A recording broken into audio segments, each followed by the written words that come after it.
Buenas, mi nombre es Gabriel Cañizales para la Cátedra de Teoría de la Comunicación e Información, profesora Clisbeda González. En este momento de mi video explicativo con respecto a el informe de la sociología. En este informe pudimos aprender muchísimas cosas, en especial la importancia que tiene la sociología para el desarrollo sociopolítico de un pueblo, de una nación. En este caso podemos darnos cuenta de la importancia de la sociología política, el impacto que puede tener el pensamiento de una persona y lo que quiere imponer o inducir hacia otras muchas personas en base a un pensamiento político, económico, social y demás. En este caso, en Venezuela pudimos ver un crecimiento de la parte comunicacional desde inicios del siglo XX.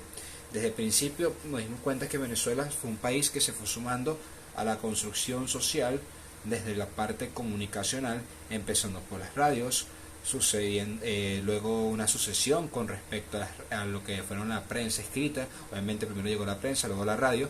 Los medios impresos siempre han sido los primeros. Sin embargo, hubo un momento donde el auge radial, gracias a Radio Caracas Radio, pues básicamente existió esa gran cúpula de radio, como también sucedió con lo que fue el Palacio Radial aquí en Barquisimeto, con lo que fue la parte de la familia Segura, que fue y sigue siendo una familia icónica para la parte radial de Barquisimeto. No obstante, nos damos cuenta de este crecimiento, vamos pasando por los gobiernos de Rómulo Betancourt y de Rómulo Gallegos, luego pasamos a los gobiernos de Carlos Andrés Pérez, y ya en este punto la cosa se empieza a tergiversar.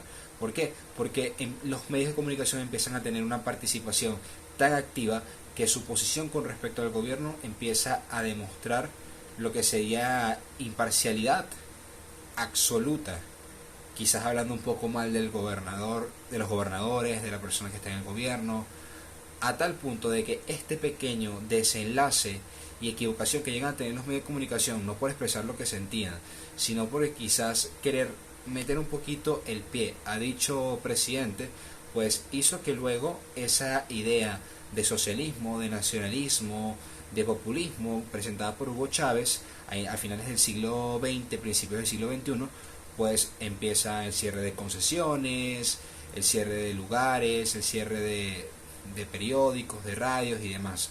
Entonces, con esto, básicamente englobándolo, nos damos cuenta lo pobre que empieza a ser la transición tan grande que tuvo Venezuela con respecto a lo que fue la parte de la sociología y comunicacional, que pasamos de ser un país donde las ideas tornadas a la parte derecha o capitalista de Latinoamérica empezó a verse más a esa igualdad irracional de parte del comunismo.